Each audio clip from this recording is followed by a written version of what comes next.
Welcome back to my YouTube channel Meditech and others. আজকের এই ভিডিওটিতে তোমাদের জানাবো আরআরবি প্যারামেডিক্যালের যে রিক্রুটমেন্ট পাবলিশ হয়েছে তার এক্সাম সম্ভবত মার্চ 2025-এ হবে।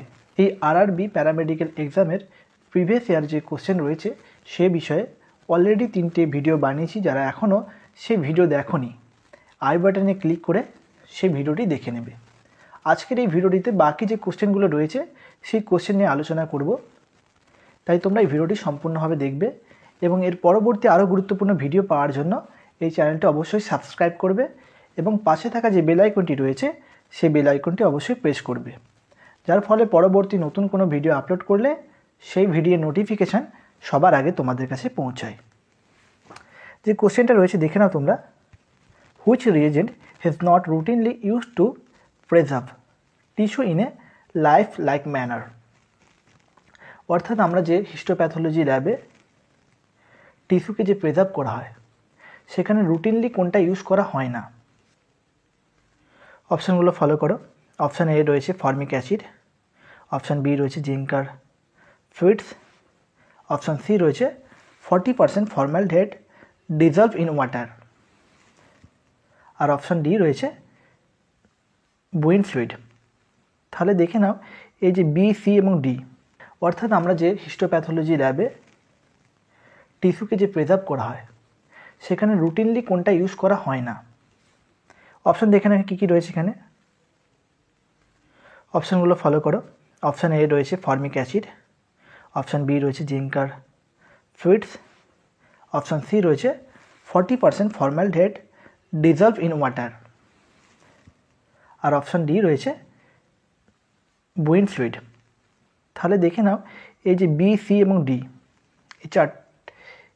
এই তিনটে যে ফ্লুইড রয়েছে জিঙ্কার ফ্লুইড, বুইন ফ্লুইড, এগুলো আমরা সেকেন্ডারি ফ্লুইড হিসেবে ইউজ করি, আর 40% যে ফর্মালডিহাইড ইউজ করি এটা প্রাইমারি ফিক্সেটিভ হিসেবে ইউজ করি। তাহলে এই তিনটে যে ফিক্সেটিভ রয়েছে এটা রুটিনলি আমরা ইউজ করি, কিন্তু ফর্মিক অ্যাসিড এটা আমরা রুটিন পারপসে ইউজ করি না। তাই এখানে অ্যান্সারটি হবে অপশান এ। তাহলে এর অ্যান্সারটি হলো কি অপশান এ। এরপর দেখে নাও নেক্সট কোয়েশ্চেন কি আছে। Which piece of histology equipment is not temperature dependent.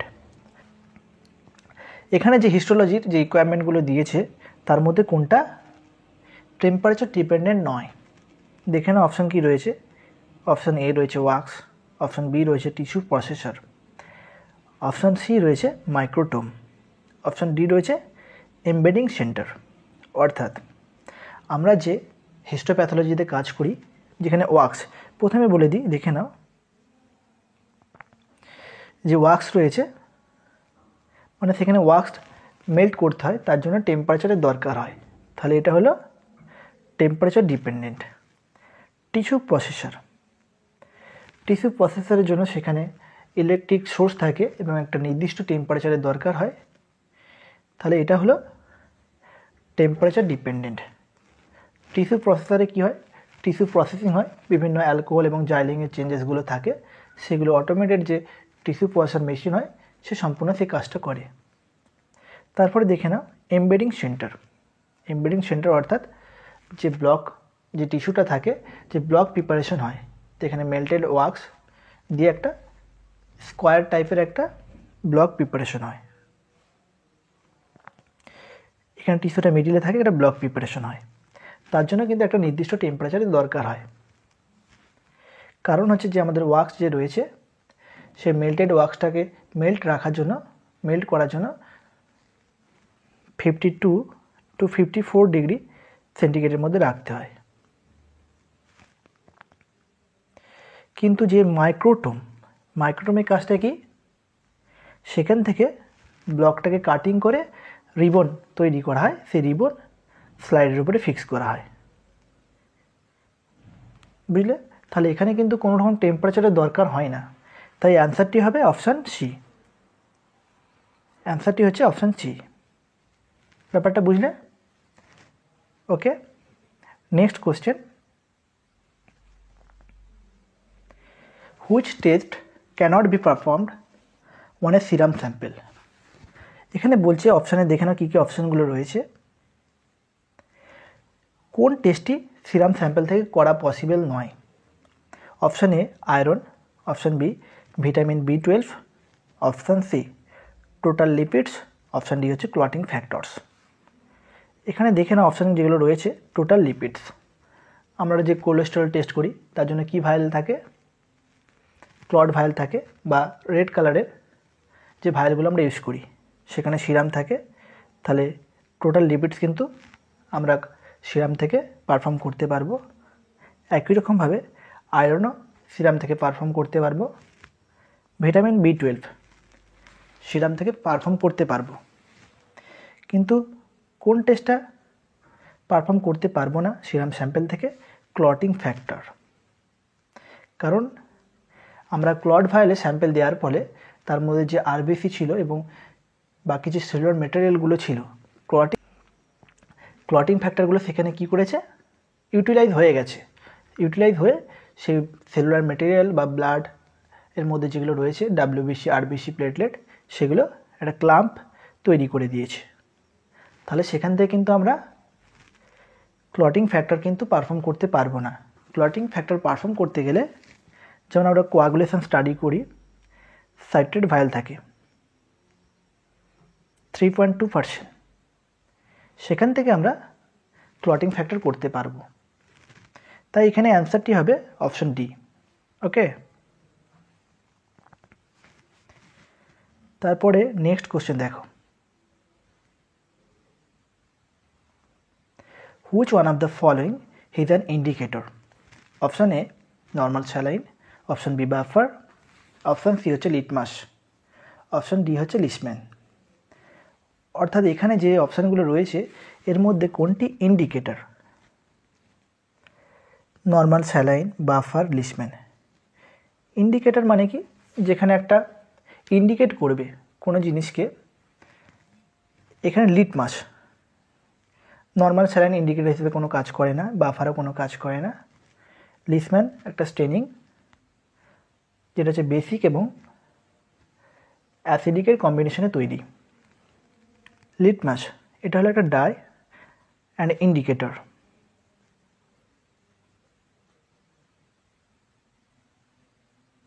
Indicator যেটা কি হিসেবে কাজ করছে? যেটা হচ্ছে তোমার, এটা মেনলি ইউজ করা হয়, দেখবে তোমরা অনেক প্র্যাকটিক্যালে করেছো, লিটমাস পেপার থাকে, সে কোনো একটা সলিউশন রয়েছে, সেটা অ্যাসিডিক না বেসিক না নিউট্রাল, সেটা ডিটেকশন করার জন্য সেই লিটমাস পেপার ইউজ করা হয়। বা লিটমাস সলিউশন অনেক জায়গায় অ্যাভেলেবেল থাকে। সেখানে কি হয়, তার কালার চেঞ্জেস দেখে আমরা সেটা অ্যাসিডিক না নিউট্রাল না বেসিক সেটা আমরা ডিটেকশন করতে পারবো। যদি লিটমাস সলিউশনে যদি কালার যদি রেড কালার হয়ে যায় তাহলে সেটা হয়ে যাবে অ্যাসিডিক হবে। ওকে, যদি ব্লু কালার আসে সেটা হবে বেসিক, আর যদি পার্পল কালার হয় সেটা হবে নিউট্রাল। ওকে, তাহলে এখানে ইন্ডিকেটর হিসেবে কাজ করছে লিটমাস, অপশান সি। ইন্ডিকেটর হিসেবে কেন কাজ করছে দেখে নাও।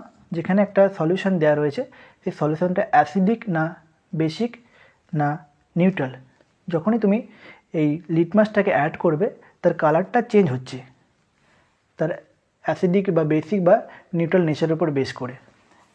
তাই এখানে ইন্ডিকেটর হিসেবে কাজ করছে, যেটা দেখে তুমি কালার দেখে চিনে নিতে পারছো বা আইডেন্টিফাই করতে পারছো এটা অ্যাসিডিক হলো না বেসিক হলো না নিউট্রাল হলো।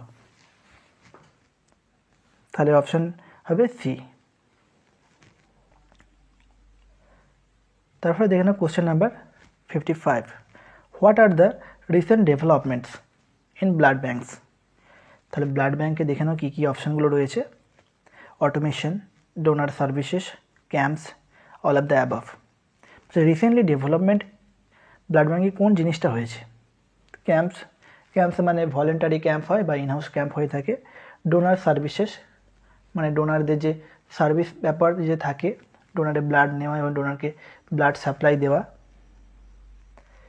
সেগুলো যে থাকে সেটাও কিন্তু আগে থেকে দীর্ঘদিন থেকে চলে আসছে অটোমেশন। কিন্তু যত দিন যাচ্ছে ব্লাড ব্যাঙ্কে বিভিন্ন টেকনোলজি আসছে, অটোমেটেড মেশিনগুলো আসছে, বিভিন্ন মেশিন এর ডেভেলপমেন্ট হচ্ছে যেখান থেকে কম্পোনেন্ট সেপারেশন বা আরও মডিফাইড টেস্ট মেথড হচ্ছে এই অটোমেশন মেশিনগুলোর মাধ্যমে। তো এখানে রিসেন্টলি ডেভেলপ বলতে কিন্তু এখানে অটোমেশনটাই হবে, অপশন এ। অ্যান্সারটি হবে option A. Question number 56, which component is reduced in dengue? যখন কারো ডেঙ্গু হয়, ডেঙ্গু কন্ডিশনে কোন কম্পোনেন্টটা রিডিউসড হয়ে যায়, মানে কমে যায়, ডিক্রিজ হয়? RBC, packed RBCs, option B FFP, fresh frozen plasma, option C হচ্ছে ক্রায়োপ্রেসিপিটেড, অপশন সি ক্রায়োপ্রেসিপিটেড যেখানে বিভিন্ন ফ্যাক্টর ইনক্লুড থাকে, অপশন ডি হচ্ছে প্লেটলেট। তাহলে এখানে অ্যান্সারটি হবে অপশন ডি, প্লেটলেট যেটা থাকে সেটা ডিক্রিজ হয়ে যায়। তাহলে এখানে অ্যান্সারটি হবে option D, platelets. Next question, which of the following is present in cryoprecipitated? তাহলে ক্রায়োপ্রেসিপিটের মধ্যে কোন ফ্যাক্টরটা মেনলি থাকে? Option A factor 8, option B factor 5, option C factor 10, option D factor 11। এখানে অ্যান্সারটি হবে অপশন এ, ফ্যাক্টর 8।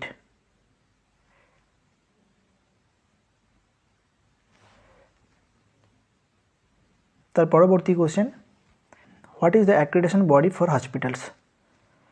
তাহলে হসপিটালে যে কোন বডি অ্যাক্রিডিটেশন দেয়? তো হসপিটালের একটা পারফরমেন্সের উপর বেস করে একটা নির্দিষ্ট অর্গানাইজেশন অ্যাক্রিডিটেশন দেয়। অপশানগুলো দেখে নাও, NABCB, NABH, NABL, NABET। এখানে অ্যান্সারটি হবে NABH। তাহলে এখানে অ্যান্সারটি হবে option B, NABH। Question number 59, what is the method for screening transfusion transmitted infections? তাহলে আমরা ব্লাড ব্যাঙ্কে যে TTI টেস্ট করি, ট্রান্সফিউশন ট্রান্সমিটেড ইনফেকশনস, তার মধ্যে যে মেথডগুলোর মধ্যে কোনটা বেস্টলি ডিটেকশন করা হয়? তাহলে অপশন এ দেখে নাও, chromatography, option B rapid, option C ELISA, option D হচ্ছে কনভেনশনাল সেরোলজি। অ্যান্সারটি হবে অপশন সি, অপশন সি এলাইজার মাধ্যমে আমরা বিভিন্ন ভাইরোলজি টেস্টগুলো করে থাকি, হেপাটাইটিস বি, সি এবং যেগুলো রয়েছে VDRL করা হয়, ম্যালেরিয়া করা হয়, কিন্তু মেনলি যে ডিটেকশন করা হয় তার মধ্যে বেস্ট যেটা হচ্ছে সেটা হলো এলাইজার মাধ্যমে ডিটেকশন করা হয়। তাহলে অ্যান্সারটি হবে option C. Question number 60, what are the hepatitis viruses screen in donor blood? তাহলে ব্লাড ব্যাঙ্কে যে ডোনার ব্লাডের জন্য যে ভাইরোলজিক্যাল টেস্টগুলো করা হয় তার মধ্যে কোন দুটো করা হয় দেখে নাও তোমরা এখানে। অপশান এ হচ্ছে A and B, option B হচ্ছে A and C, option C হচ্ছে B and C, option D হচ্ছে হেপাটাইটিস A, B অ্যান্ড সি। তাহলে মেনলি যেটা ডিটেকশন করা হয় ব্লাড ব্যাঙ্কে ডোনার ব্লাডে, অপশানটি হবে হেপাটাইটিস বি অ্যান্ড সি। এ কিন্তু করা হয় না, এই দুটোই কিন্তু মোস্ট ডেঞ্জারাস, তাই এই দুটো টেস্ট কিন্তু ডোনার ব্লাডের করা হয়ে থাকে। Question number 61, what is the temperature degree centigrade at which platelet are stored? অর্থাৎ প্লেটলেটকে স্টোর করা হয় কত ডিগ্রি টেম্পারেচারের মধ্যে? অপশান এ দেখে নাও 80 to 20, অপশান বি হচ্ছে 30 to 34, অপশান সি হচ্ছে 24 to 30, অপশান ডি হচ্ছে 20 to 24। তাহলে এখানে অ্যান্সারটি হবে 20 to 24। 20 to 24 ডিগ্রি সেন্টিগ্রেডে প্লেটলেটকে স্টোর করা হয়। আর বাকি যে আরবিসি থাকে, প্যাকড আরবিসি, বাকি যে আরবিসি থাকে সেটাকে স্টোর করা হয় 2 to 8 ডিগ্রি সেন্টিগ্রেডে। আর প্লাজমা কত ডিগ্রি সেন্টিগ্রেডে স্টোর করা হয়? প্লাজমা করা হয় -20 to 80 মধ্যে। -80 হলে 5 ইয়ার্স রাখা যায়, আর -20 হলে 1 ইয়ার্স। বিভিন্ন বুকসে বিভিন্ন ভ্যারিয়েশন রয়েছে, কিন্তু এটা তোমরা মনে রাখবে -20 থেকে -80 মধ্যে প্লাজমাকে স্টোর করা হয়। যেগুলো আরবিসি স্টোর করা হচ্ছে 2 to 8 মধ্যে, বা যেখানে হোল ব্লাডও থাকে সেটাও স্টোর করা হচ্ছে 2 to 8 মধ্যে। প্লেটলেট হচ্ছে 20 to 24। ওকে, তারপরে নেক্সট কোশ্চেন দেখে নাও। How is blood transported from camps? অর্থাৎ ব্লাড ব্যাংকের বিভিন্ন ক্যাম্প অ্যারেঞ্জ হয় যেখান থেকে ব্লাড কালেকশন করা হয়। সেই ব্লাড কালেকশন করে নিয়ে আসার পরে সেগুলো টেস্টিং হয়। টেস্টিং হয়ে যাওয়ার পরে যদি ওয়ালার যদি মানে হচ্ছে নন রিঅ্যাক্টিভ থাকে, তাহলে সেই ব্লাড কিন্তু আমরা ডোনারদের দিতে পারি। সেক্ষেত্রে কী হয়, যেমন বিভিন্ন ভলেন্টারি ক্যাম্প যে হয়, বাইরে বিভিন্ন আউটডোরে গিয়ে ব্লাড কালেকশন করা হয়।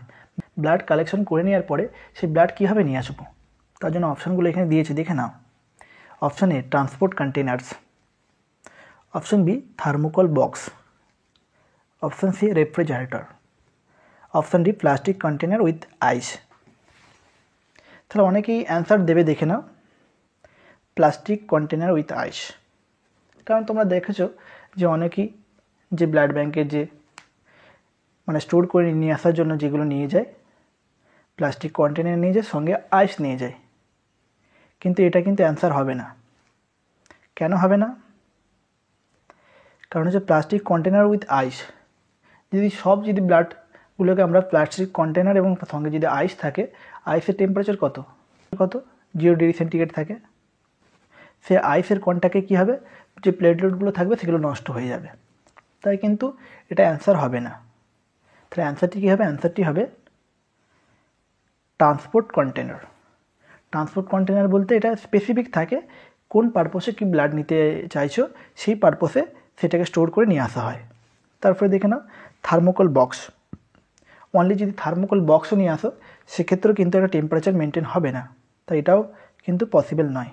রেফ্রিজারেটর, কিন্তু বিভিন্ন দূরের ক্যাম্পে কিন্তু রেফ্রিজারেটর নিয়ে যাওয়া সম্ভব নয়। আর রেফ্রিজারেটর বলতে সেখানে ডিপ টেম্পারেচার কথা বলা আছে, সেখানে কোনো টেম্পারেচার মেনশন করা নেই, তাই কিন্তু এই অ্যান্সার হবে না। তাহলে অ্যান্সারটি হবে ট্রান্সপোর্ট কন্টেনার। এই কোশ্চেনটা কিন্তু খুবই ভালো কোশ্চেন, একটু ট্রিকি কোশ্চেন, একটু ধৈর্য সহকারে অ্যান্সারটা দিতে হবে। প্রথমে তো সবাই দেখে প্লাস্টিক কন্টেনার্স উইথ আইস, যারা বিভিন্ন জায়গায় ক্যাম্প করে বা যারা ব্লাড ব্যাংকে কাজ করে, তারা জানে যে বিভিন্ন প্লাস্টিক একটা কন্টেনার নিয়ে যাওয়া হয়, সঙ্গে একটা আইস নিয়ে যাওয়া হয়, এইভাবে স্টোর করে নিয়ে আসা হয়। কিন্তু এটা কিন্তু অ্যান্সার হবে না। অ্যান্সারটি হবে অপশান এ। তাহলে অ্যান্সারটি হবে ট্রান্সপোর্ট কন্টেনার্স। তাহলে আজকে তোমাদের এই কোশ্চেনগুলো জানিয়ে দিলাম। এর পরবর্তী আরও গুরুত্বপূর্ণ ভিডিও পাওয়ার জন্য এই চ্যানেলটি অবশ্যই সাবস্ক্রাইব করবে এবং পাশে থাকা যে বেল আইকনটি রয়েছে সেই বেল আইকনটি অবশ্যই প্রেস করে রাখবে, যার ফলে পরবর্তী নতুন কোনো ভিডিও আপলোড করলে সেই ভিডিওর নোটিফিকেশান সবার আগে তোমাদের কাছে পৌঁছায়।